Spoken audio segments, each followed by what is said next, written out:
नमस्कार बच्चों, साधना चैनल में आप सबका स्वागत है। बच्चों, आज हम संस्कृत मंजूषा के पाठ 8 सप्ताह से दिवसः का अर्थ स्पष्ट करेंगे। इस शीर्षक का अर्थ है सप्ताह के दिन। बच्चों, अंग्रेजी महीनों के नाम तो आप अच्छी प्रकार से जानते हैं, जैसे जनवरी, फरवरी, मार्च, अप्रैल। लेकिन हिंदी महीनों के नाम, ये दिवस किस तरह से बोले जाते हैं, समझे जाते हैं, उसका ज्ञान पूर्ण रूप से आपको नहीं होता है। इस पाठ के अंतर्गत यही बात बताई गई है कि हिंदी में जो आप मंडे, ट्यूसडे, वेडनेसडे करते हो, उन्हें हिंदी में किस तरह से बोला जाता है, या जो भी महीने आपके जनवरी, फरवरी हैं, हिंदी मास किस नाम से पुकारे जाते हैं, एक दिन में कितने घंटे होते हैं, या गणना, गिनती हिंदी और संस्कृत में कैसे बोली लिखी जाती है, उन सब का ज्ञान ही इस पाठ के अंतर्गत दिया गया है। छात्राः एकस्मिन् सप्ताहे सप्तदिवसाः भवन्ति। छात्रों, एक सप्ताह में 7 दिन होते हैं। सोमवासरः, मंगलवासरः, बुधवासरः, गुरुवासरः, शुक्रवासरः, शनिवासरः, रविवासरः च। सोमवार, मंगलवार, बुधवार, बृहस्पतिवार, शुक्रवार, शनिवार और रविवार।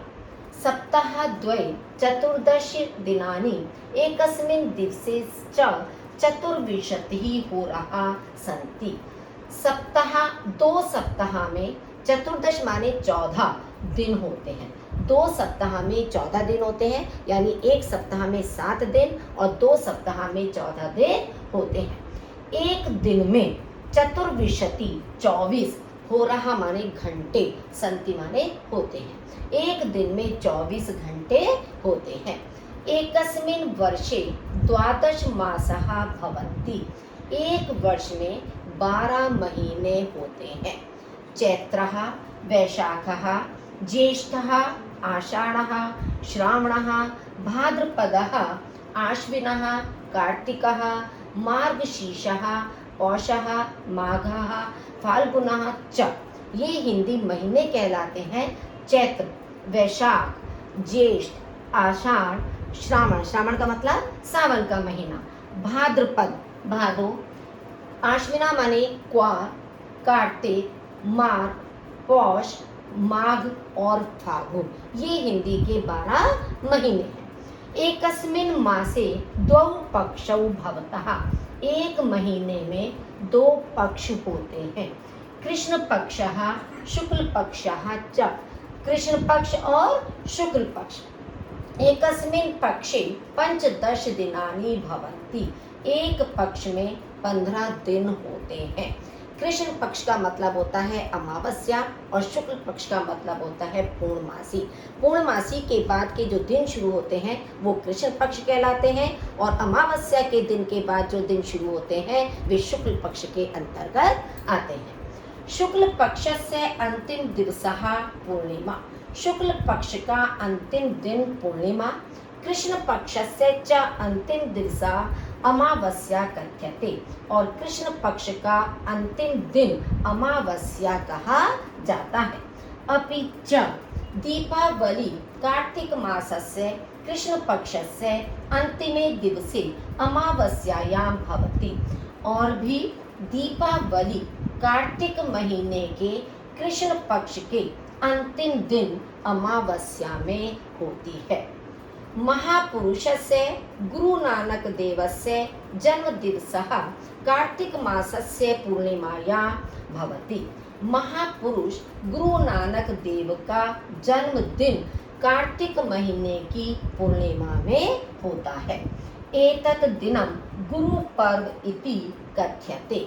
यह दिन गुरु पर्व कहा जाता है।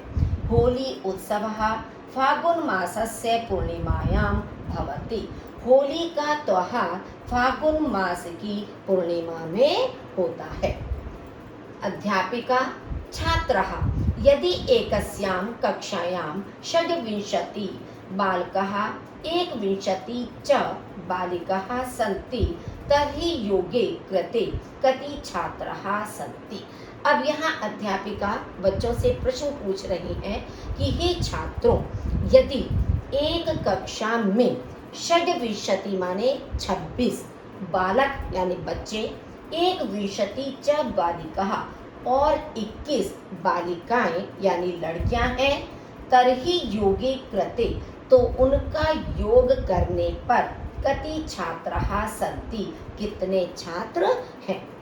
प्रथमः छात्रः पहला छात्र योगे कृते 47 छात्राः भविष्यन्ति, योग करने पर 47 छात्र होंगे।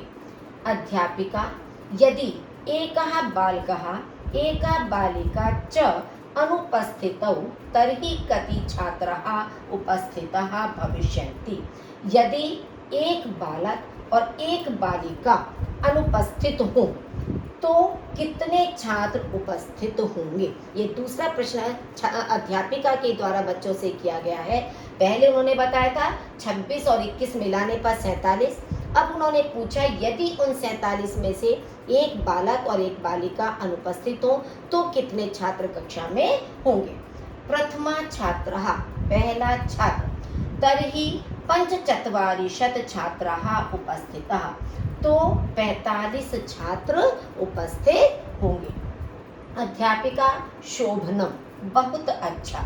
अधुना वद अब बताओ यदि 47 छात्रेषु 2 बालकौ 2 बालिके च अनुपस्थिताः तर्हि कक्षायां कति बालकाः।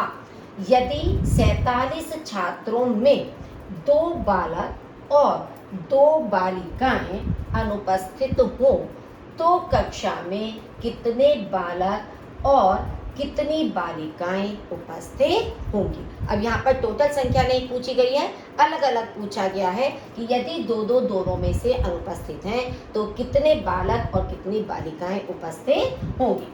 द्वितीय छात्रः दूसरा छात्र तर्हि 24 बालकाः 19 च बालिकाः उपस्थिताः तो 24 बालक और 19 बालिकाएं उपस्थित होंगी, क्योंकि बालिकाएं 21 थी, 21 में से 2 गए 19 और यहाँ पर आपका 26 में से 2 अनुपस्थित हुए तो 24, तो 24 बालक और 19 बालिकाएं उपस्थित हैं। योगे कृते 43 छात्राः भविष्यति।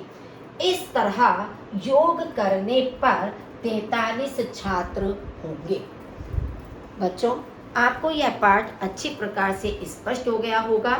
अब आप बार बार अपने सप्ताह के दिनों को और हिंदी महीनों के नामों को अच्छी प्रकार से याद करें और जो संख्याएं हैं हमारी 1 से चाहे 50 तक या 1 से 100 तक गिनतियों को भी हिंदी और संस्कृत में याद करने का प्रयास करें। बच्चों, मेरे इस चैनल को सब्सक्राइब करिए, लाइक कीजिए और अपने साथियों के साथ अधिक से अधिक शेयर कीजिए। धन्यवाद।